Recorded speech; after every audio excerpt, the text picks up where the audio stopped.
Sa tingin mo, matatapos ba ni Bangag yung kanyang panunungkulan bilang isang bangag? Alam mo, may nagsabi sa akin, hindi. May nagsabi sa akin, hindi.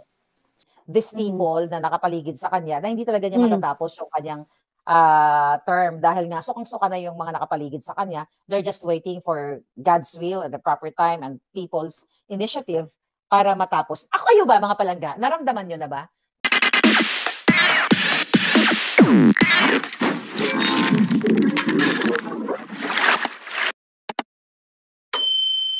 Ngayon ay isa sa hindi isa, kundi ito ang pinakaunang episode ng aming tambalan ni Miss Cathy V.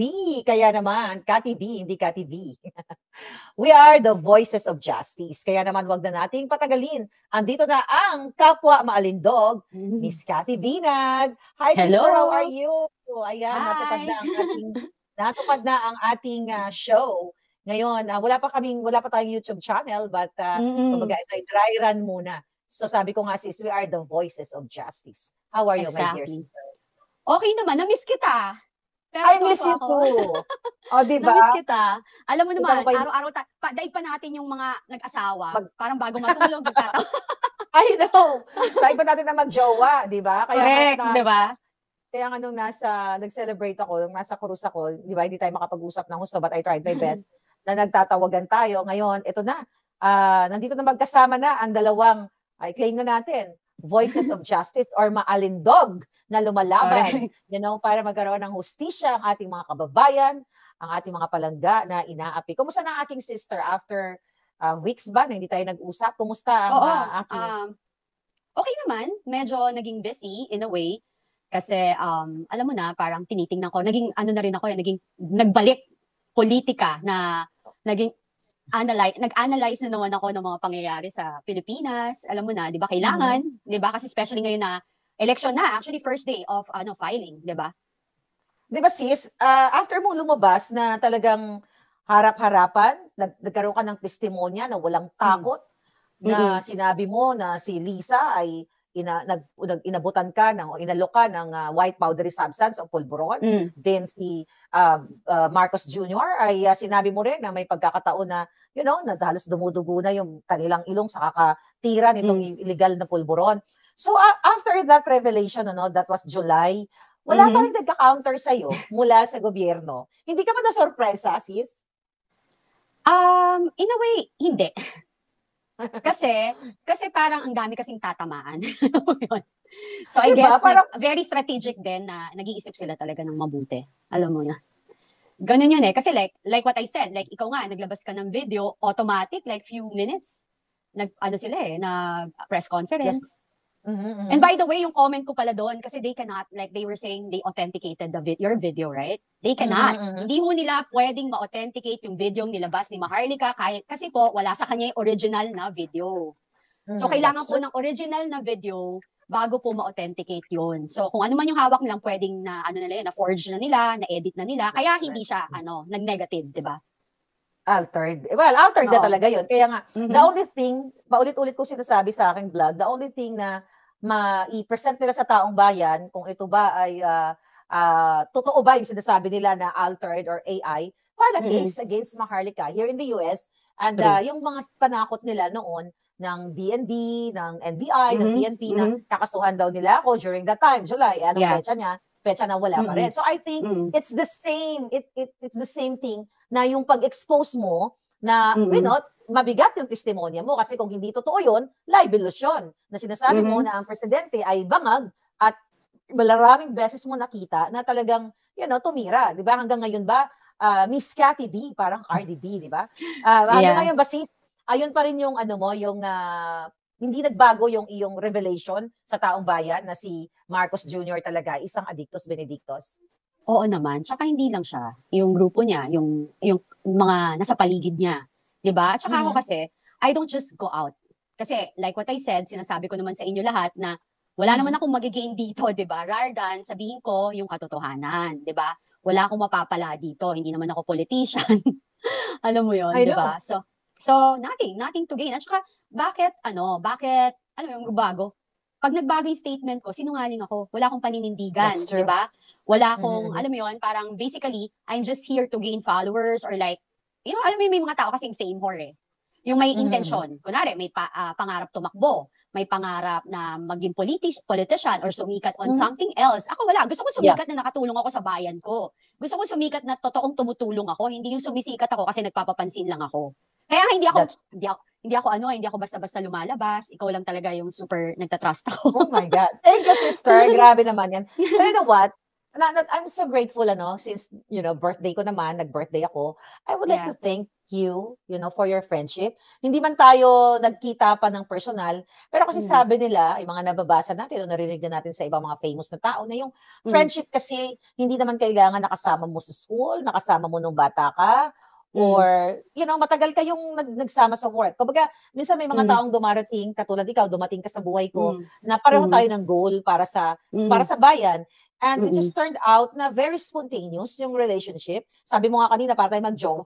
Totoo po yun. Para kami mag-jowa bago matulog. O sis, how are you? Bago umalis, pag may mga meetings, nagtatanungan talaga kami. I'm grateful to God for your life. And I can't wait to see you. Kaya naman, I admire you dahil talagang hanggang ngayon, hindi nagbabago yung statement mo, nandoon ka sa iyong paninindigan. And mahirap, I mean, hindi ganun kadali makatagpo ng taong katulad mo na tinataya ang buhay hanggang, lalo na ikaw ay nasa Pilipinas. 'Di ba? So talagang grabe, kaya naman grateful ang ating mga palangga. Sabi nga ni Lady Sheila TV, friendship need trust and confidence. Yes, I Agree. trust you Yes. and I'm confident to talk about my life, about whatever sa iyo. Kaya Same with naman, me. sis, ang usapan natin is about politika, friendship, maybe showbiz. It depends. Very spontaneous po itong vlog na ito. Wala kaming script kung ano lang yung, Maisip. yung mga tanong nyo, maisip. So, sis, gusto ko tanongin kasi abalang-abala ako noong September 21st. Bigla ka nag-speech doon sa Liwasang Bonifacio. Na-miss ko yun. Talagang sabi ko, itong sister ko, ang tapang, nag-drive kahit walang bodyguard. You know what? Nag-alala sa'yo yung mga friends ko doon, ha? Naku, si Miss Cathy Binag, nag-drive papuntang Liwasang Bonifacio nang walang bonggang-bonggang bodyguard. Talagang nag-speak up doon. At kwento mo sa amin, ano ang kaganapan? Bakit ka lumabas ng bonggang-bongga noong 21? Well, first and foremost, like, di ba remember, whenever we talk, you always tell me na, sinasabihan mo ko, sis, basta mag-ingat ka, di ba? Palagi ka lang mag-ingat. Tapos sabi ko naman sa'yo, parang, sinasabi ko talaga sa'yo na, alam mo sis, kung eto yung gusto ng Diyos na gawin ko, gagawin ko to. It's not me using the name of the Lord in vain, but eto talaga yung katotohanan. Di ba? Sabi ko, kung iaalaw ng Panginoon na mawala ako, pero meron ako na-contribute sa bansa natin, okay na ako. I'm super ready. So like, I always follow my mga puppies ko. I always follow my heart. Kasi nga, 'di ba? Palagi nga pinag-uusapan na I don't follow my head. Kaya nga, 'di ba, kasi pag kinain ka ng sistema, lalo sa politika ng mga maling gawain, Nawala kasi what do you call this?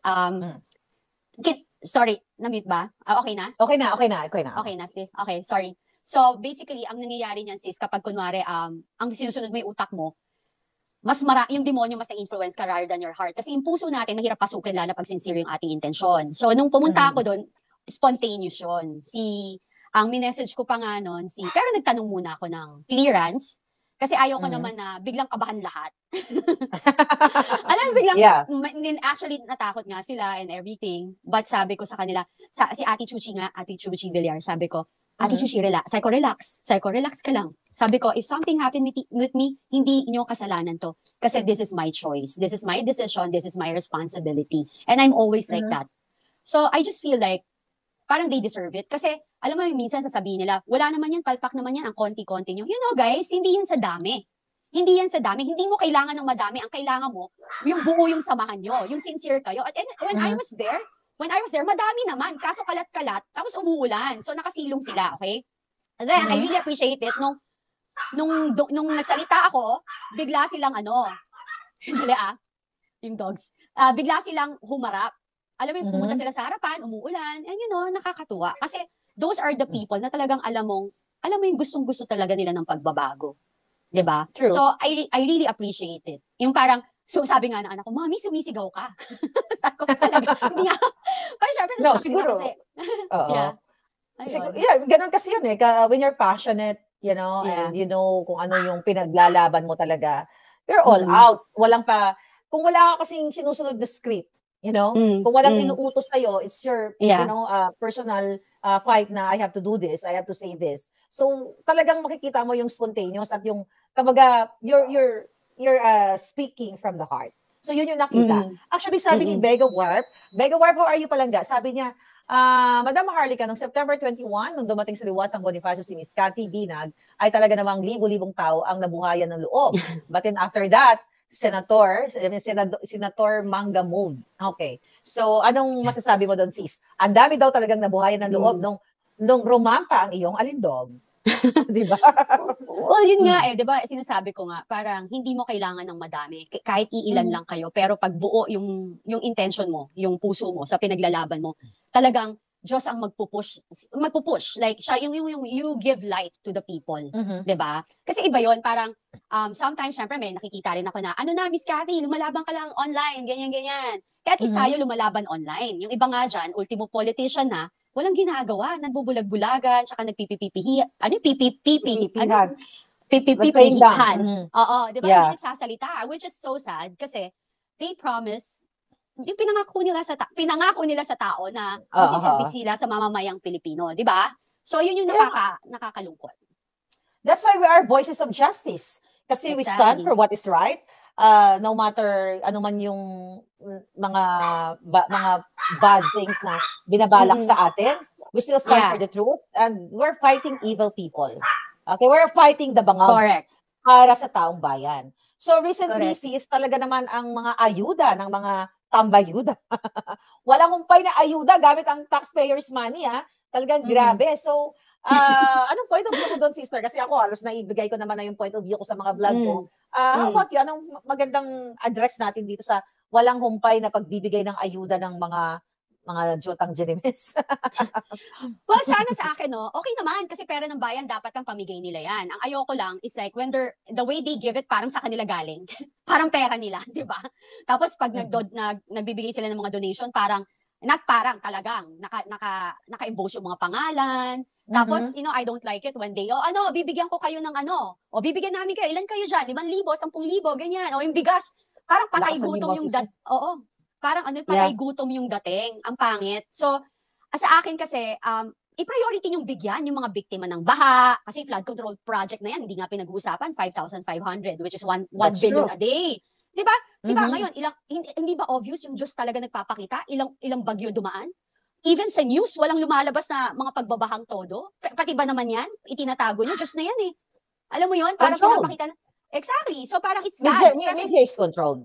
Yeah. Alam mo, nakakalungkot. Kasi marami rin naman akong kaibigan na nandyan. Na alam mo, dati nga, bilib na bilib ako ngayon. Wala na akong bilib. Kasi doon mo makikita, in a way, naintindihan ko supposedly kasi kabuhayan nila yan. Pero you know what? Mas mamahalin ka ng tao kapag may paninindigan ka. Diba? Kasi supposedly, kayo ang boses ng masa. Isa kayo sa boses ng masa. Tapos magagalit sila na bakit may mga vlogger. Tapos i-insultin pa nila yung mga baduy na vlogger, na porke Bisaya, porke hindi marunong mag-English, yung mga ganyan. Oh my God, parang hindi ko lang gagawin nating lahat. Parang na behind ako. Meron ba nag-insulto? Sino yan? Mga senador? Sino nag-insulto ng mga... No, like, wala man ang lang, yung pag nagpo-post sila, yung parang, di ba, yung sa against fake news, yung mga ganon. Parang, anong fake news pinagsabi nyo dyan? Kayo nga, hindi nga kayo naglalabas ng anything eh. Tapos parang, kailangan na decent with, parang yung marunong talaga. Alam mo yung ganun?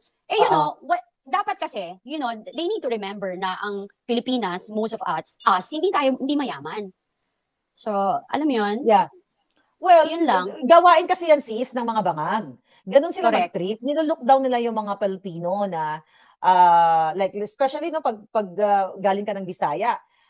Pag Mindanao, talagang yung mga bangag na mga addictos benedictos, ang tingin nila, sobrang powerful at mataas sila sa mga, I know you've been you stayed in Davao, ang tingin nila sa may mga accent, kasi naranasan ko rin naman yan, from Visayas to Manila, ang tingin ng mga hindi man lahat, na parang angat sila or feeling nila, nawala na yung kapartner ko. So, but anyway, mga kababayan, I hope hindi ginorgor si Cathy B, di ba, ng mga bangag. So, yung gawain talaga ng mga bangag, to look down. Di ba ganun yung ginagawa? Wala kasi mute ka. So, yun yung ginagawa ng yan ang ginagawa yun ang ginagawa ng mga nasa pwesto na binubuli yung mga Bisaya. o may mga accent. So tama ka, I think napanood ko yung presidential communications, 'di ba? Yung labanan daw yung fake news. Eh sila mismo fake news. The fact na tama ka na kinokontrol ng media, kino-cover up ng mga ng gobyerno yung totoong larawan ng kabangagan ng gobyernong ito. Yung pinag-usapan natin kanina, 1.4 billion flood control na ayaw pag-usapan sa Congress, sa Senate, ayaw pag-usapan ng media. So definitely this government is going downhill. At konting intay na lang natin with our voices, boses ng ating mga palangga. Sabi nga ni Ace Collins, Imperial Manila mindset. That's true. So may mga ganong mindset. Mga pangbangag mindset yan. So, diba, simple lang na, sis, tama ka. Kasi simple lang naman yan. Kung wala silang tinatago or mali lahat ng sinasabi ng mga taong like nagkikriticize sa kanila, kung ako sa kanila, they answer it. Parang sila mismo sumagot, huwag silang gumamit ng mga frontliners. Alam mo yon yung mga trolls. Mga trolls nila. Kasi yun nga yung sinasabi ko, mga trolls nga nila, halata namang trolls, naka-block yung account, fake account. Tayo, lumalaban tayo, may mukha tayo.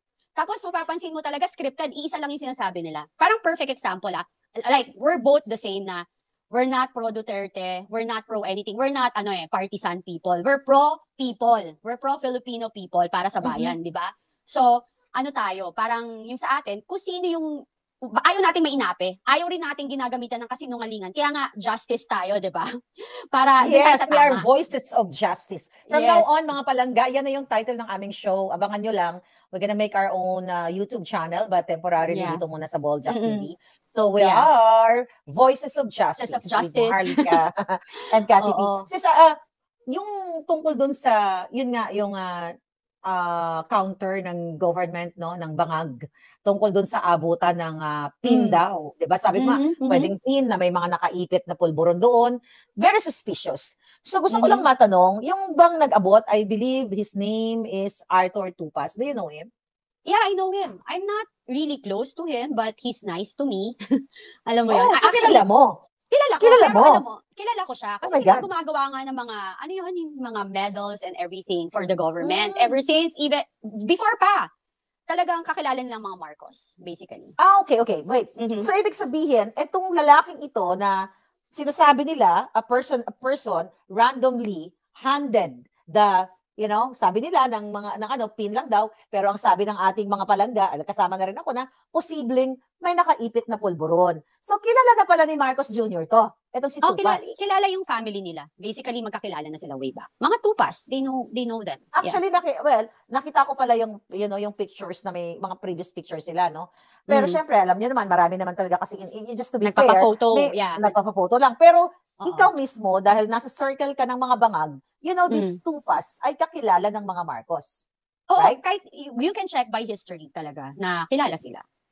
Magkakilala talaga sila. So dito na ngayon papasok na kung magkakilala sila, bakit sinasabi ng mga bangag na random person lang ito na may inabot, yung manner nga, yung demeanor ng pag-abot nitong quote-unquote pin daw, patago. Sabi nga ng karamihan, sanay na sanay si bangag na nilapat na ganyan, tapos sabi ko kanina sa vlog ko, hindi ba dapat basic instinct? You check kung ano yung sinaksak sa palad mo, baka mamaya, anthrax or what, right? Well, alam mo, yung yung defense na yan, maling-mali na. Kasi ako na-experience ko several times nung si President Duterte, kasi si Tony Boy yung close sa kanya, di ba? So yung pag lumalapit ako, inaharang talaga ako. Kung hindi sila close, ba't di siya inaharang ng PSG? Nakalapit siya, nakahawak siya. Yung mo yan, gusto ko lang yung kalindog mo inaharang talaga. Ibig sabihin, tapos tatawagin pa ako ni PRRD na, Day, hindi ka dito. Yung gano'n. Parang, ang cute. Kasi yung parang, yung magbibigay galang ka. Kasi syempre, yung partner ko dati, alam mo yun. Tapos parang, syempre, may time makikita niya na nagaganon ka. So parang tatawagin ka, okay dito. Kasi, may mga kaibigan ako supposedly na gusto magpa-picture. Ako kasi sis, hindi talaga ako super hilig magpa-picture. Most of my photos talaga, yung ex ko, pa-picture ka dyan. Nahiya ako. May ganun ako. Sabi ko kasi, di ba, kung gusto ko ng fame, kahit sa'yo, araw-araw tayo nasa news. Di ba? Di ba? Araw-araw tayo nagbabalitaktakan. Correct, di ba? So, nakita mo, nung time na kayo pa ni TBF, ni ex mo, di ba? Nakita mo na talagang yung PSG ay ginagawa nila yung trabaho nila. Of course, you have to. Kasi, laso, ang bilis ng lason, di ba? I Anthrax, di ba know. di ba parang, Diba? it's so stupid eh. I'm so sorry. Hi, PSG. I love you. But you need to do your job. Di ba? Parang, kahit na, alam mo, kahit na anong mangyari, if you really, kailangan gampanan nyo ng tama. Kasi, di ba, paano kung nalason na yan? I'm not saying that that guy will do that. Pero, paano kung random True. din, nasingitan siya? And, Yun parang nga. when you see it pa nga, when he gave it, nung binigay niya, di ba? Pagka ganon, ginano niya, Parang kinover ganito, niya. O, kinover niya. Good item yan. Itago yung mo. nakaganon tapos ganon mo, di ba? I know, right. It's so weird. But I'm not saying na anything. But it can be. Kasi katulad nga ng sinabi ko sa'yo, experience ko rin, they can do anything naman na to hide everything. And look at them now, di ba? Parang they're not facing the problem. Well, baka sakali, kasi 3 months lang, makiklear na sila. Kasi di ba, ang hair follicle test, 3 months. Pero huwag na kayo maniwala. Kasi dapat hinamon sila na. Oo, di ba? Hindi na yan magpapa-hair follicle test kasi continuous yung kanyang pagtitira. Kaya kasabi ko yung Pina yun, posibleng may nakaipit na pangpabangag. So, Diyos ko, ang liit-liit noon, di ba? Ang pinong-pino naman yung powder na yan na Johnson's. O, di ba? May free tayo. May free ads. Yeah, the Baka point naman. here, ang point dito, sis, no, you can correct me kapag may mga mali akong nasabihin. Kasi itong balita, this is not interview, no? You can pabalik mo yung tanong sa akin. This is our show. So, ang punto natin dito na yung PSG, walang statement, na hindi nila winarningan yung mga random personalities na sa mga susunod na mga event, you're not supposed to do that to a president. Di ba? So, pero wala talaga sila. Sa halip, kina-counter nila na pinanindigan ng mga yawa na ito na paid daw yun. Hindi yun yung konteksto. Hindi yun yung konteksto na parang okay lang kasi pin ang inabot. Yung protocol. Yung protocol na you're not supposed to do that. Diba? So, dito makikita na ayaw nilang sagutin even the PSG at yung mga sa Senate and Congress, diba dapat magpatawag na naman sila ng hearing in aid of legislation. Yan naman ang yan naman ang alam nila, right? So, yeah. Tapos, totoo naman, sis. Sorry. Sabi ni Glenda, bago mo ituloy yan, sis, dapat may protocol yan. Dapat si Tupas binigay sa mga PSG. Exactly, inimbestigahan siya. Bakit mo ginagawa yan? Pero, coming from you, hindi talaga imbestigahan kasi magkakilala sila. Right? Oo naman. Kasi nga, di ba nakita mo, yung malalapit, nakakalapit. At hindi pinipigilan. So, para hindi siya mapigilan, ibig sabihin, hindi siya random. Pag random ka, ang PSG nandyan eh. Sa paligid ng presidente. Diba? Parang, hindi naman to lumang tugtugi na. I've seen a lot, nagtrabaho ko sa mga other politician na pag may security ka, nasa paligid mo, eto presidente pa to, diba? Parang, stop, And, I think for a fact na, parang they're doing that, they know something, diba? Naintindihan mo, sis? Parang, ikaw, anong take mo doon, diba? Parang, diba, ang weird naman, random people, ang lapit. Yun na nga. Kaya sabi ko, at saka random people, kung hindi mo siya kakilala, ang tendency, ang magiging gesture mo, teka, what is this? Diba? Baka mamaya, tama ka, may lason or something. Diba? Pero sa kanya talaga, mga kababayan, obviously, magkakilala sila at mayroon na silang, baka may mga previous transaction sila. Kasi talaga yung pag-abot is like this, tapos ganyan, sabay bulsa. Yan yung mga galawan ng mga nasa kanto ganon, sis. Nagtatago sa police, di ba? Oo, ganyan. Oo. So, alam mo, this is my naman dyan, di ba? Okay, if it's a pin, bakit mo i-deny na hindi mo kilala? Di ba? That's true. You don't need to lie. Parang sabihin mo na yung totoo na, we're doing business, our family, in way back. Kasi sila yung pinaka, most, na medal na binibigyan ng president, yun ang negosyo ng pinaka, By the way, bago ko maalala, yan yung gumawa ng yung coin during the inauguration. Exactly. Yan yung business nila. So magkakilala talaga sila. Yeah. At saka sis, yung dati pa, yung alam mo yung pag nagbibigay yung presidente ng pinaka mataas na plaka or like parang sash na may medal yun eh. Na something, I forgot na yung tawag eh. I'll check it online again. Sash, whatever. So baka alam nyo yun, pinaka mataas na karangalan na binibigay ng presidente ng Pilipinas sa isang mamamayan na nakagawa ng maganda or karangalan sa ating bansa. Yung parang pinakamataas yun. Sila gumagawa. Sila yung supplier. Kamag-anak nila, El Oro kasi yung company. El Oro. Yun. Kaya tama ka dun. Yung lalaki niyan, mabait yan sa akin. Diba? Order of Lapu-Lapu, sabi ni Order of Lapu-Lapu, sabi I think so. Yun na tayo. Medal of Valor. Oh, yes. Sa English. The thing is, sila talaga yung supplier. So, tama ka, Miss Cathy B. Tama ka, sis. Na Bakit i-deny? Bakit sinasabing random? Siguro, I guess, nataranta. You know kasi if you're guilty, sometimes if you're guilty of something, you don't want to talk about it na lang and ayaw mo nang mapag-usapan. Kasi kung ako yun, if I'm not hiding anything, kilala namin siya, gumagawa ng aming mga medalya, ng pin, pero i-deny mo, ano yon, parang questionable na yon. You keep on denying things. Parang, pambansang deny. Yeah. pambansang budol, pambansang sinungaling. Diba? So, grabe. So, now, alam nyo na, mga palangga, na magkakilala si Bangag at saka yung si Tupas na nag-abot daw ng pin. So, pin or pwede nga sabi ko nga, mayroong nakatagong pulburon. So, talagang daming kasinungalingan. Balikan natin, sis. Kumusta na yung mga grupo ng mga Bangag na nambubuli sa'yo? Mga kaibigan ni Bangag, wala ba sa'yo mga threat or something? Well, alam mo, nakakatawa. In a way, nakakatawa na, una naiinis ako kasi alam mo, puro lalaki sila. Puro lalaki sila na, well, you can see it now. Di ba, even si VP Sara, pinagkakaisa ng mga lalaki daw. Charot. So, alam mo yung parang... Mga gawa-gawa nila yun eh. Oo, at saka yung parang alam na alam mo, especially mga tumitira sa akin, di ko sila kilala. Di ba? Kung ikikwento ko lang, sabi ko nga, mas tahimik pa yung talagang kilala. Kasi pag ako nagsalita talaga sis nung kung sino-sino dyan, as in, ang dami kasi nila.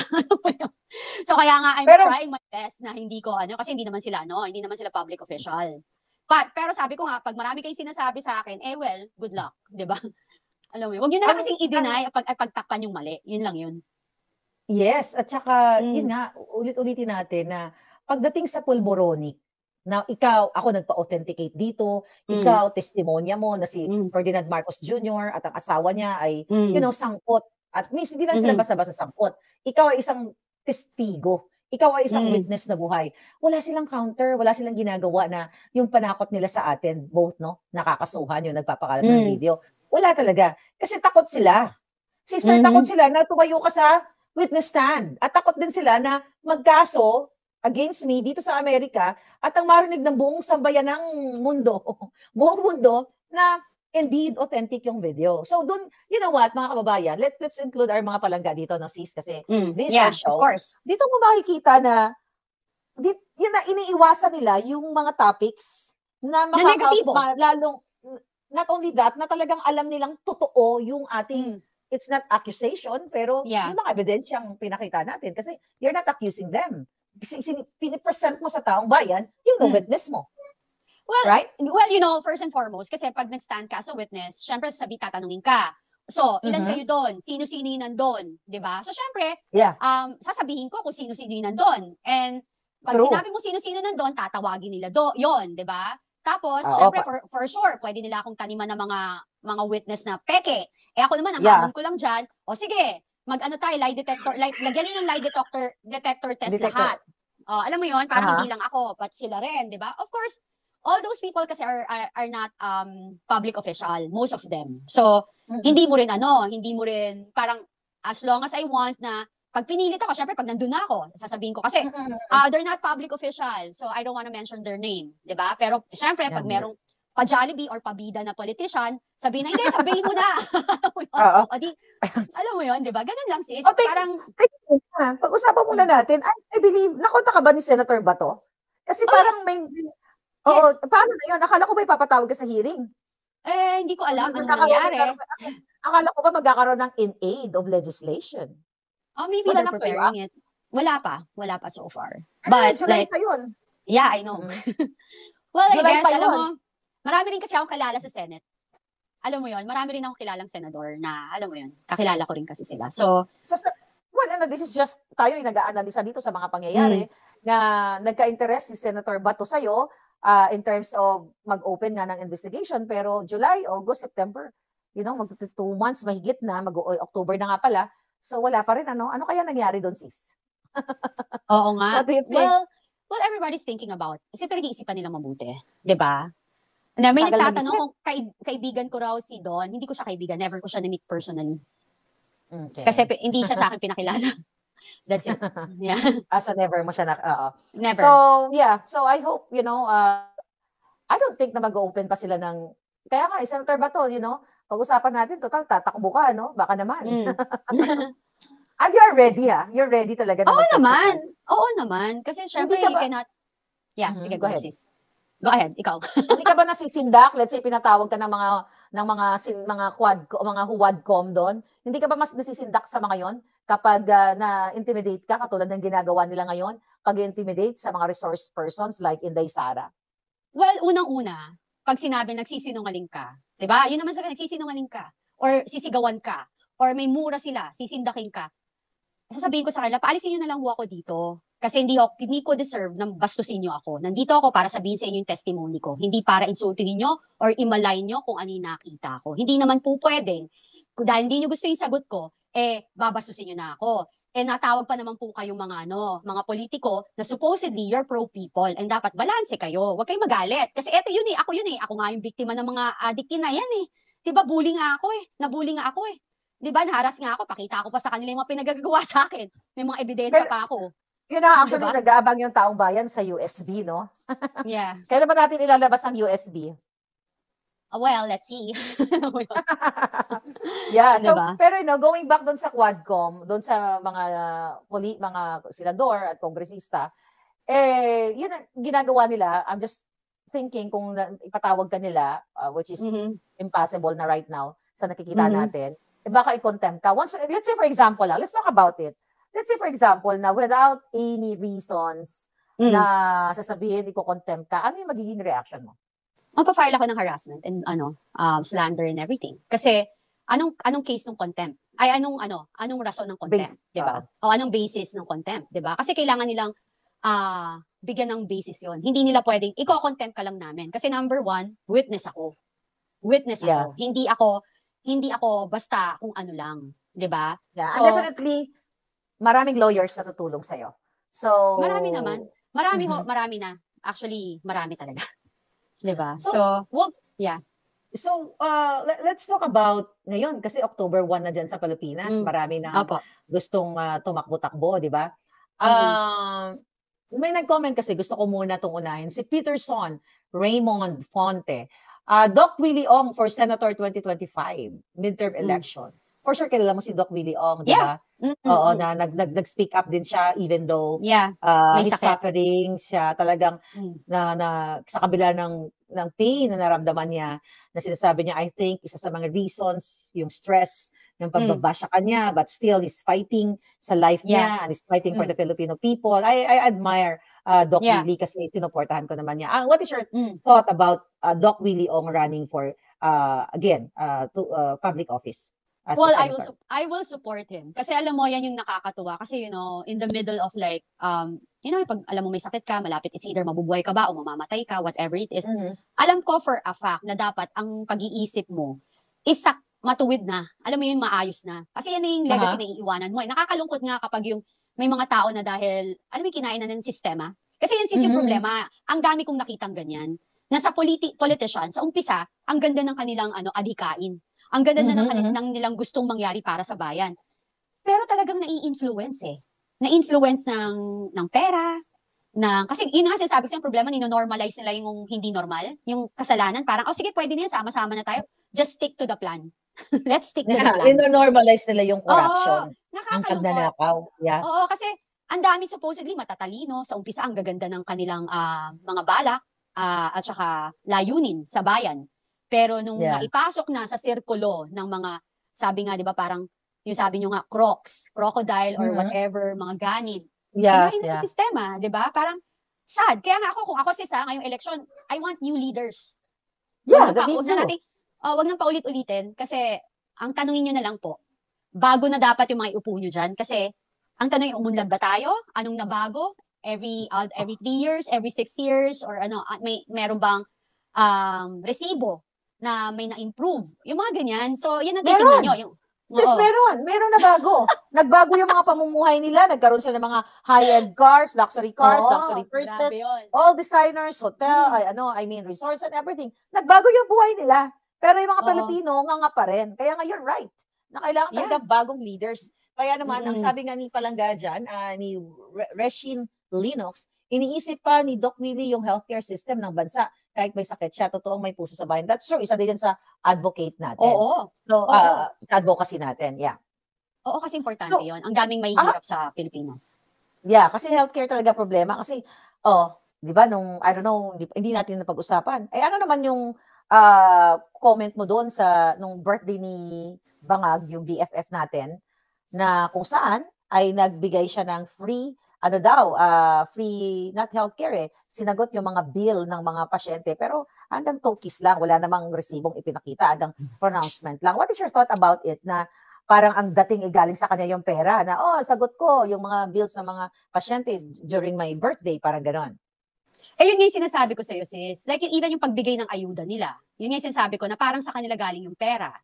'Di ba? At saka, Filipino people, yung mga mamamayan natin, mamamayang Pilipino, kapwa Pilipino natin, hindi natin kailangan ng temporary na remedy, na solusyon. Kailangan natin ng long term. Hindi po pwede na, ngayon, alam mo, para tayong nilalaro 'di ba? Parang, ngayon, okay na yan, gagaan na. Alam mo yan, madali lang yan, konting pera lang, okay na sila. Ganun kasi yung dating. Dapat, kung gusto nila talaga, nabigyan ng katapusan yung paghihirap ng mamamayang Pilipino at bigyan ng kaligayahan talaga yung mga naghihirap, magplano po sila ng long term. Like, ano ba? Like yung healthcare natin, yung PhilHealth natin, yung budget nila, ibalik nila sa PhilHealth, tapos ibigay nila yung nararapat para magkaroon ng libreng pang-hospital yung mga mamamayang Pilipino na naghihirap right now, na kulang na hindi mabayaran ng kanilang bill sa hospital. Yun, di ba? Yeah. Tapos, alam mo yun, mali maling-mali. Tapos even yung, what do you call this? PhilHealth. Yun na nga. Tapos yung, again, balik tayo ng balik. Yeah. Yung pa-concert, kasi wala ka pang opinion, yung pa-concert ng Duran Duran. 'Di ba? Ang bongga ng presidente nyo dyan sa Pilipinas, nagpanggap na kesyo pagod daw siya nung araw na yon dahil nagvisit sa mga farmers o mga mamamayang Pilipino sa iba't ibang lugar. Kaya parang ang datingan, deserve niyang umattend sa concert na yon dahil ginastosan daw ng BFF niya o whoever that is, ng mga kaibigan niya, yung Duran Duran concert. Tama ba yon? Let's say 1 million, 1.5 million? Sa tingin mo, ikaw kasi marami kang kapag nasa circle ka ng mga mayayaman, katulad ng iyong ex-partner, ganun ba ang mga mayayaman na they can gift to a friend for 1.5, i-maximize na natin, $1.5 million just for a single party? Pwede, sis. Especially like, pwede talaga kung gusto mo. Gusto nila, kasi kung may pera sila. And second, baka may hinihinging pabor, negosyo, 'di ba? May nagawa, 'di ba? Alam mo 'yon. And pero mali 'yon as a politician na tanggapin mo. 'Di ba nga plunder 'yan? Kasi may law Yes. doon na bawal magtanggap ng gift for whatever form. Mali. And pero, you know, sorry, sige sis, go ahead. Go ahead sis, go ahead. No, kasi sa akin, yung parang pag sinasabi lang, nasistress kami, karapatan ko rin kasi nasistress ako sa buhay, or 'di ba deserve ko yan. Presidente, ganyan-ganyan, drama-drama. Huwag ka nang tumakbo. 'Di ba? Huwag ka nang magsilbi sa bayan kung magrereklamo ka. Tapos parang feeling entitled, mali. Kasi wala tayong karapatan. Sa totoo lang, ako sa akin, ang batayan sa akin ng mabuting politician o politiko is hindi ka nagrereklamo sa mga ginagawa mo kahit pagod ka kasi pinili mo mapunta dyan sa posisyon na yan. Second, walang kaibigan, walang kapamilya. Kasi you're pro-people, para sa mamamayang Pilipino ka. Kung alam mo, kamag-anak mo may mali, ituwid mo. 'Di ba? Parang i-correct mo. Hindi mo pwedeng papagtakpan mo, playing safe ka. Kailangan talaga you stand for it. You stand for what is right. Hindi pwedeng, kaibigan ko kasi ayoko, or poprotekta mo. No, that's not right. Kasi you swear, nag-oath ka, 'di ba, sa mamamayang Pilipino na 'di ba, na pagsisilbihan mo sila. Bakit ganun? Yun. Yeah, parang utang na loob pa ng Pilipino kasi napagod siya. Pero, my question is, sa pagsasama nyo ni TBF in 10 years, may alam ka ba na nagregalo siya at least $1 million to someone na kaibigan niya? Alam mo, wala naman. Pero may mga pinapautang siya. Nagregalo siya cars, nagregalo siya ng watches, ganun siya eh. So, but not $1 million. Wala, pero walang $1 million. So, kaya gagawa nun, sige, go ahead. Ang gagawa nun, it's either nabigyan ng malaking pabor, negosyo, 'di ba? Syempre, 'di ba parang para saan? Alam mo 'yon, kaibigan mo. At saka so sana yeah, true. Yun, 'di ba? Parang dapat i-donate nyo na lang. That's true. Dapat kasi kung ako kaibigan, kung magkaibigan tayo, sabihin mo sa akin, sis, bibigyan kita ng party na $1 million, ganyan-ganyan. Sabi ko, sis, baka naman, ibitulong na lang natin sa tao, muna tayo mag-party. Kasi, like I celebrated my birthday. Kasi, hindi naman talaga ako nasanay sa bonggang-bonggang birthday, na bonggang-bongga magpapakain ka ng, hindi, kasi ito lang, no, kasi ang usapan naman natin is about politics, life. Kasi lumaki ako na, wala talagang bonggang party. Even at this point in time, maybe I can afford a bonggang party, pero I chose not to spend kasi hindi naman tayo hindi naman tayo gumagastos ng kaba ng bayan. So lahat ng mga ginagastos natin, ipinaghirapan natin, di ba? So hindi naman basta-basta ka lang magtatapon ng pera. So kung ako yon na sasabihin mo sa akin, Maharlika, bibigyan ka ng $1 million party, definitely hindi ko tatanggapin yun. Hindi ako magpaparty na gano'n. I will, maybe mag-create tayo ng project, let's donate. You know, yung mga useful project or long-term project. Pero nga, alam naman natin na they're doing, yung kung sino man yun, nga hindi nila nare-reveal kung sino yung kaibigan na yun na nag-spend sa Duran-Duran. Ang kapal talaga ng mukha ng gobyernong ito, no? Walang kasing kapal. Kasi yun nga, syempre, umiiwas din sila or either ayaw nilang sabihin because hindi naman talaga dinonate. Sila talaga gumastos. Oo, sila talaga. Kasi alam mo, kapag ano naman, at saka kahit sa mutingnan, plunder yan eh. Diba? Kahit sa mutingnan, kung dinonate or ginastos mo personal, lahat mali. Alam mo yun, may mali. Meron pa doon, sis, merong instruction na bawal mag-picture at mag-video. Your comment about it. Yun pa lang. Bakit? Diba? Bakit? Why? In English, why? Yun. So, ako kasi, again and again, kung wala kang tinatago, you're not guilty of anything, you can be you. Diba? Parang, labas lang. Parang magpakatotoo ka. Kasi, mas mamahalin ka ng tao kapag nagsasabi ka ng totoo, nagiging totoo ka kung anong ginagawa. Diba? Ang daming influencer, my day. Ultimo, pag-toothbrush, maghuhugas ng mukha, ginagawa nila. Diba? Alam mo sis, yung mindset kasi na yan, alam mo yung, hindi ko naman inilalahat na lang lahat ng mayayaman. Pero ganun yun na parang nakakalimutan nila na government officials sila. Na hindi nila pwedeng gawin. Ako kasi sa ordinary ako. Every birthday ko, ayoko hindi ako nagbe-birthday party talaga. Papakain ako sa friends. Pero ang number one talaga, nag-charity ako sa cancer kids, abused children. Yan, 3 days ko ginagawa yan. Yan ang aking ginagawa every birthday ko. That's good for you, sis. And, well, what do you expect? Mga plunderer nga di ba? Nakapatunay naman sa buong mundo na plunderer itong mga ito. Okay, going back tayo dun sa election season. I mean, filing of candidacy season na, I mean, from October 1 to October 8. Sino candidate mo? Well, this is my question to you. What is your thought about Attorney Vic Rodriguez? I like him. Alam mo, gusto ko siya. Kasi, alam mo, isa pa siya na may paninindigan, may integrity. Importante yun Kasi sa akin, importante yung, sabi ko kasi, di ba, sa politics, walang kaibigan, walang pamilya. Pag mali, di ba? Pag tama, tama. So siya, he's just speaking the truth based on his experience. And yun nga, siya na nagsabi, ang gusto niya, supposedly, nilang dalawa ni BBM is good governance. Then right after, nalason. Diba? Tapos, ni Lisa Canas. Tapos sinabi na parang pinapalabas nila na ang tawag ka, tinanggal siya, pero siya ang nag-quit. Diba? So, yung parang ganyan kalakas ang loob, dapat yan ang ilagay nyo sa posisyon kasi wala yung walang kinakampihan, sorry. at hindi siya nang hinayang, sabi ko nga sa mga vlogs ko, kung siya ay for money and for position, edi nag-kiss ass na sana siya kay Lisa. Kaya lang, nanindigan siya. I mean, pinili niyang wag na siyang ma-align or maging part nung talagang widely and widespread corruption sa paninindigan ni Bangag. Di ba? Oo, sis. At teka lang, Sisa, meron na nag-comment. Batiin mo natin si Vivian D, si Kampong Chicken. Hindi sistema ang problema because money and power only reveals one true color, yung tao. Sabi niya, tama. Then sabi pa niya, legacy ni BBM, admin, ML Dific, narcotic pa. Narcotic pa. So yun ang sabi. Yeah, so I think, sabi ni Palangga, Vic Rodriguez, for Senator, kailangan isama yan, sabi ni Cadence.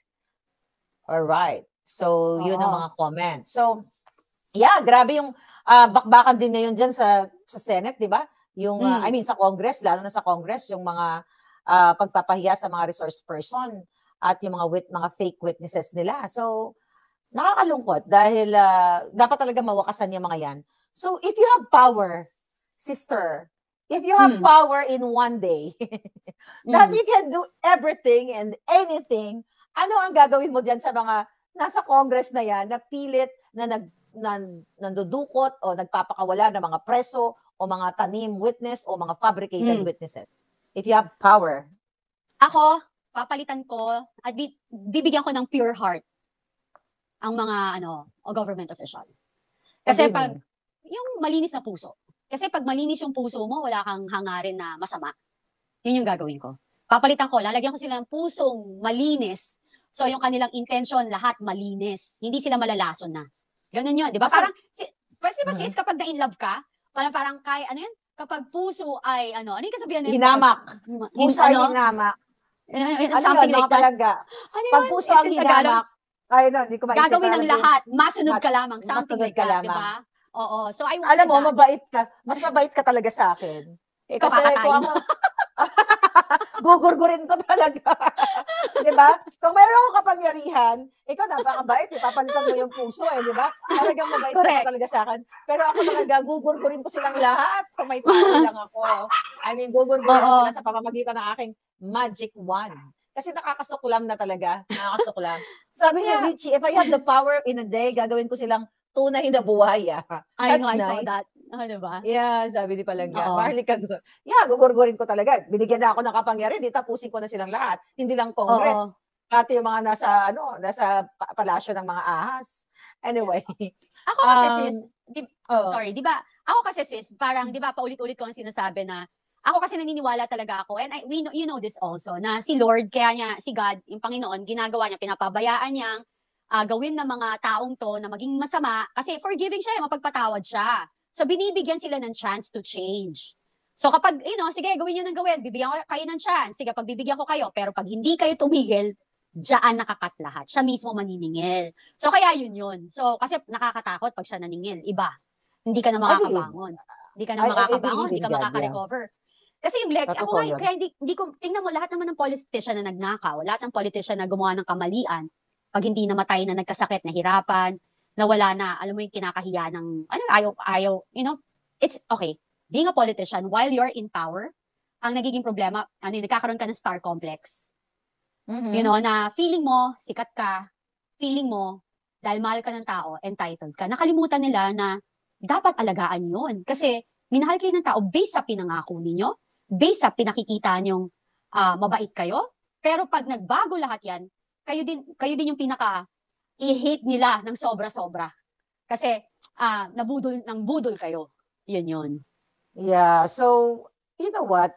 Tama ka naman. Ako naniniwala din naman ako sa power of God, miracle of God. So hindi nakakaalam, mga palangga, kami ni Sister Kathy, we talk about, may mga pinaniniwalaan tayo, sis, na we follow the biblical, words, di ba? Yung mga verses.